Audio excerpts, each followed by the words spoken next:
L'association Espace est une association d'insertion par les métiers de l'environnement. Donc Espace a été créé en 1994.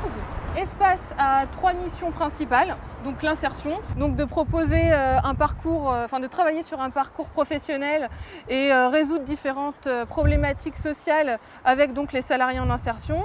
On a une mission d'écologie urbaine, donc de travailler sur l'entretien, la restauration, l'aménagement écologique sur des milieux verts, semi-naturels, naturels, en milieu urbain très contraint.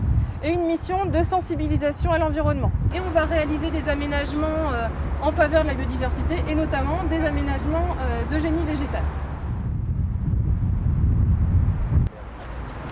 Les berges font partie d'un corridor écologique encore. En fait, un corridor écologique, c'est une zone où les espèces peuvent se déplacer et évoluer comme ils l'entendent. Donc les berges dans leur ensemble constituent un corridor écologique. On a plus d'une dizaine d'espèces piscicoles qui se développent. On a un très grand nombre maintenant d'espèces qu'on n'observait pas il y a une trentaine d'années. Forcément, il y a une compétitivité qui s'installe entre les différentes espèces végétales d'un côté local et de l'autre indigène. Comme on parlait, les espèces invasives ont tendance à se développer beaucoup plus vite et de prendre la place des espèces locales. Du coup, il y a une compétitivité à ce niveau-là.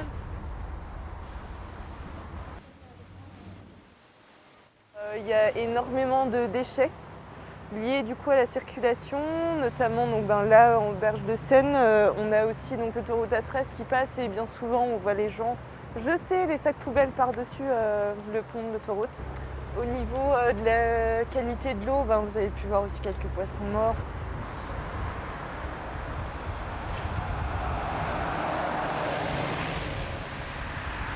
L'urbanisation est plutôt problématique, comme on a vu, je reparle toujours des berges, mais ça crée des discontinuités en fait sur les berges, puisqu'il y a certaines parcelles où il n'y a que du béton et on voit qu'il n'y a pas un brin d'herbe qui est capable du coup de pousser dessus.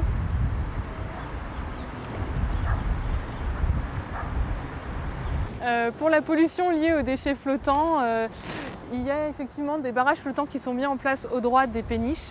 Ces barrages flottants sont mis en place par les habitants des péniches qui sont censés normalement justement nettoyer le devant de leur péniche, en fait la surface entre la berge et leur péniche. Mais nous on utilise aussi justement ces barrages flottants pour éviter de travailler parfois les pieds dans les déchets. La présence des péniches a un impact sur les berges, pas forcément un impact négatif parce que ça permet de créer des zones de moindre courant en fait, où justement une végétation qui apprécie un peu plus des milieux avec moins de courant justement peut se développer. De façon générale, on ne réintroduit pas de nouvelles espèces. On va planter des espèces qui se développent naturellement sur les berges dans le secteur. Donc toutes les espèces arbustives qu'on va planter, toutes les espèces d'hélophytes qu'on va planter sont déjà présentes sur les berges mais peinent à se développer en fait. Donc nous, on leur donne juste en fait un espace pour qu'ils puissent se développer davantage.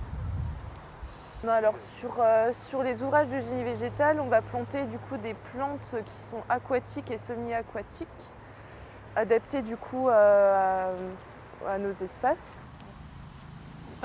On a utilisé un petit peu la microfaune et la macrofaune parce qu'on a fait quelques études des macro-invertébrés benthiques pour justement essayer d'évaluer la qualité de l'eau. Toutes les espèces du coup qu'on va implanter, que ce soit des espèces arbustives ou herbacées, permettent d'attirer une biodiversité, notamment une faune typique des berges, par les baies ou les fleurs qui se développent justement sur ces différents arbustes ou herbacées. Dans nos ouvrages de restauration de berges, on utilise des matériaux gravelotéreux pour venir implanter un petit peu de végétation en attendant que la végétation spontanée se développe. Donc on entend par matériaux gravelotéreux un mélange de graves, donc de petits cailloux calcaires, de terre, et quand on en a à disposition du compost qu'on crée nous-mêmes sur nos chantiers pour valoriser nos différents déchets végétaux. Nos berges sont constituées de ce qu'on appelle de remblais, donc c'est de la terre mélangée à des gravats et donc qui sont très pauvres et qui ne vont pas permettre non plus aux végétaux de pousser et qui vont facilement s'éroder du coup avec l'eau ou même les piétinements. Donc nos aménagements vont permettre de maintenir les berges et voilà. Les éco-cantonniers au sein de l'équipe qui s'occupe des berges de Seine réalisent justement les ouvrages de génie végétal qu'on a pu voir. Donc, en plus des éco-cantonniers, sur le terrain, on va avoir les encadrants techniques. Donc, comme Marina qui a fait la visite avec nous, il va y avoir les techniciens, donc comme moi, qui vont passer assez régulièrement pour justement évaluer le travail qui est fait pour voir si ça correspond bien au projet qu'on avait mis en place et si justement l'aménagement qui va être mis en place va vraiment apporter un intérêt certain pour la biodiversité.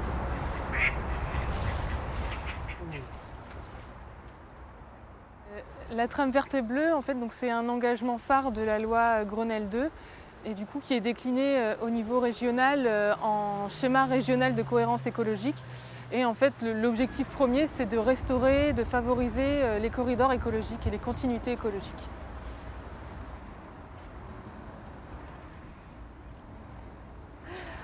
Pour œuvrer en vue d'une meilleure qualité de l'eau, on ramasse du coup de temps en temps les déchets flottants qui sont au bord de l'eau. Alors la perspective d'espace, c'est d'abord de continuer du coup à faire des ouvrages en génie végétal, de faire un entretien, de restaurer les anciens ouvrages qui ont été faits il y a une dizaine d'années. Et voilà, de faire ça sur des linéaires beaucoup plus importants. Et puis bien sûr de continuer aussi tout ce qui est la gestion différenciée des espaces naturels et réintroduire vraiment la nature en ville. Ça c'est le mot d'or, je dirais, de l'association.